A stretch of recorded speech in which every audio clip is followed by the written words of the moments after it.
This will be a training quoting a rental property with Foremost. So I'll be sharing the screen that I'll be using to quote a rental property. The first thing to do is find the file for the prospect in Sims, which I already have the file open right here. And this is the primary address for this prospect. Now what I'll do is I'm going to go to quoting, quotes and coverages. And I'm going to go to get full quotes. And I'm going to go to specialty. So I'm going to go ahead and do submit. Once I have this window open, then I'm going to select dwelling fire. And then I'm going to enter the zip code of the property that I'll be quoting. So I'm going to go to just say click go. The one thing that I need to know, because whenever we insure rental properties, we insure them based on, let's see, on the value. So what I'm going to be doing is I'm going to go to Access Kent and to the website to find the value for this rental property. We can insure the properties, the rental properties or vacant properties, for two amounts. One, we can insure them for the value of the property in the city, the city value, or if they have a loan on the property. If the value is higher, if the loan is higher than the value, then we can insure the property for the loan amount, because the bank won't allow to have an insurance coverage amount for less than what they owe to the bank, that the owners owe to the bank, owe them. So I'm going to pull up from Access, the Access Kent, what is the value for this property. So I'm going to go, I went to the accesskent.com and then I went to the property search. So now I'm entering here the number. So then I choose the city, that is the city of Grand Rapids. So I'm going to go ahead and do search. So this is the property I'm looking for.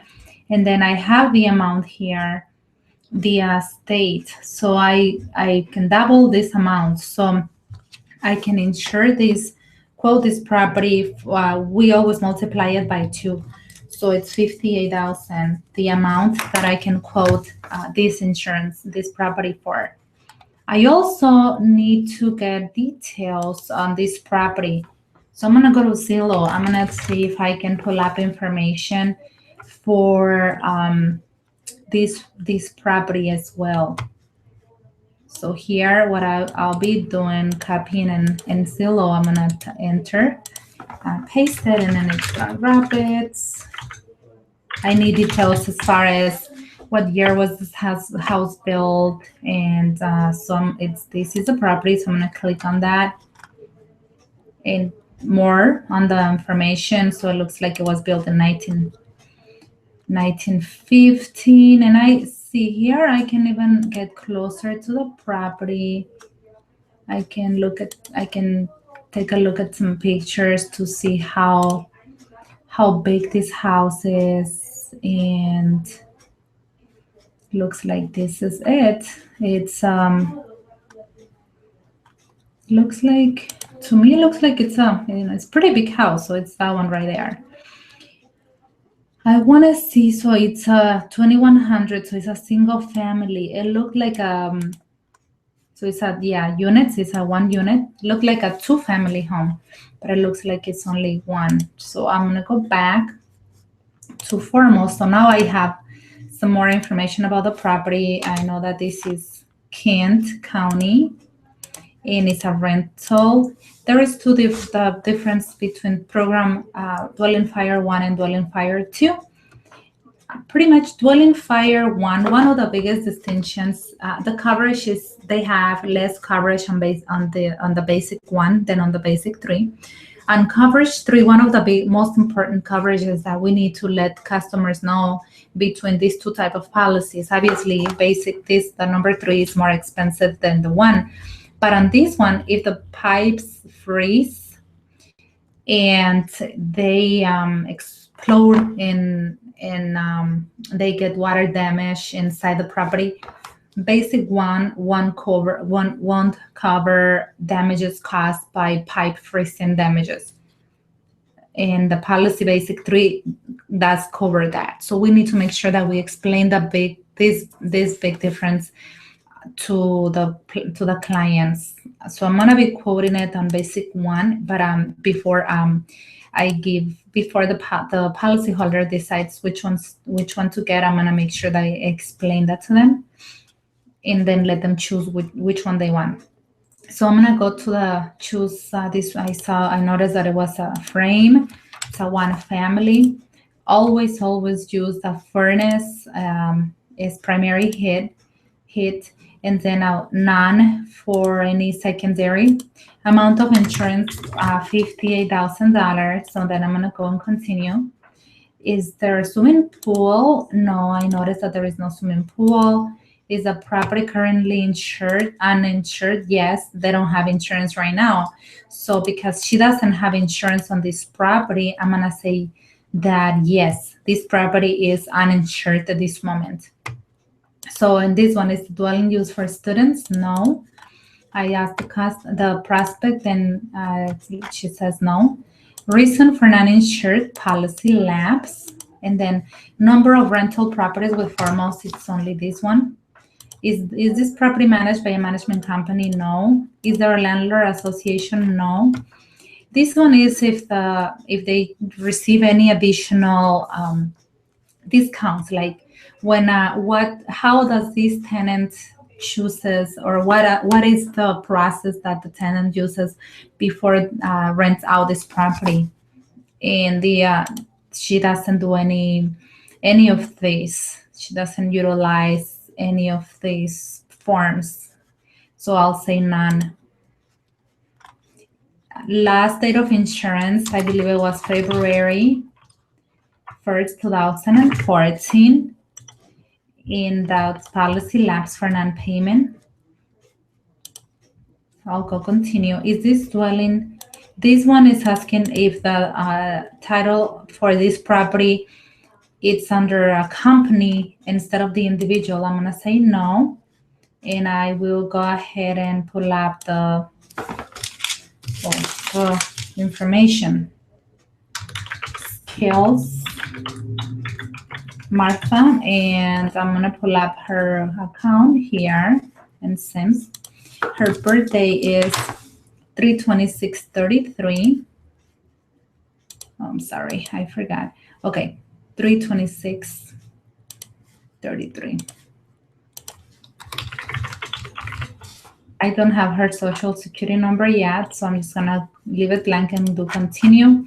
Does the insured has another farmer's policy? No, this will be for now the only one. Primary mailing address will be, and I'm pulling up the other account, which is 436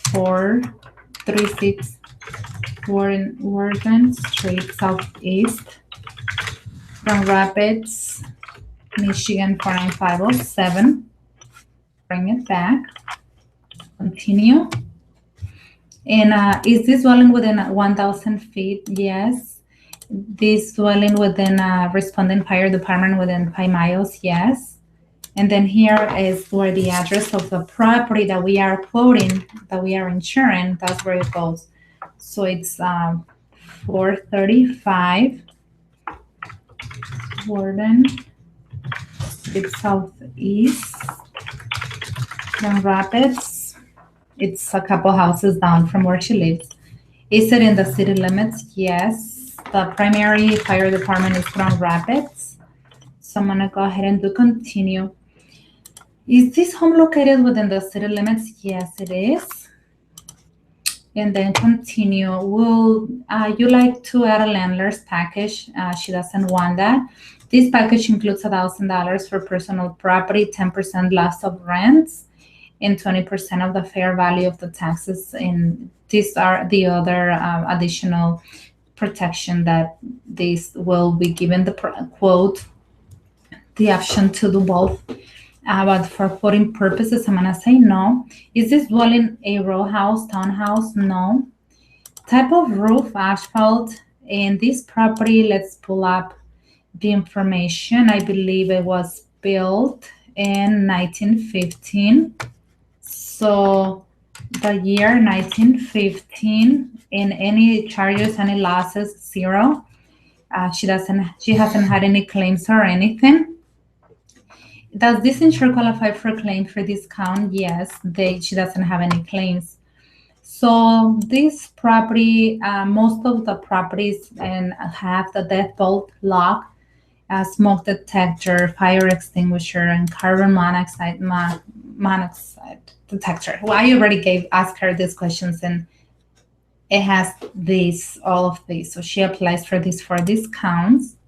And that's pretty standard for most properties, since they are obligated by the city to have those. So here, this is the rate for just when we get to this screen, the only protection that it's on the quote is for the dwelling. So what I'll be doing, I always add a couple $3,000 for personal property. This will cover like the refrigerator, stove, if the house burns down, or they get stolen, the owner of this property will get this. Also, 300,000 for liability. And then I'll go over these other additional coverages with the prospect. But if they want loss of rents, I can add that. This one is if this house gets burned and it's gonna take several months to repair it, then if this coverage will give them the monthly rent, that fair monthly rent that this policy owner was receiving from tenants until they up until the amount that they choose, or until the house can be rented again, whichever one comes sooner. And then I do update to see what the premium is now that I added those coverages. And with those coverages, this is the final rate. So adding these coverages, the additional premium, the total premium for this property will be $945. And we can see here how much is each coverage. They receive a surcharge for having a policy lapse and another charge for having a property from pre-1930. So with that, I can either print the estimate and give it to the prospect. I can save it to my desktop and then email it to them, whichever one they prefer me to do.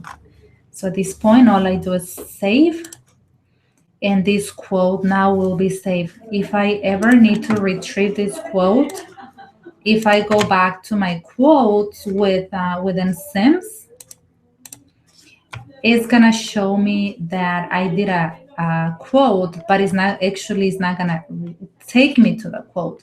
The only way to access any Foremost quotes is to go back to the dashboard, click on specialty. It will take me straight to the Foremost, and then recent activity. And on recent activity, I can go back as far as 60 days. So here I can just click on the name, and then this quote will open up. So that's how a Foremost quote gets completed. And this will end the training.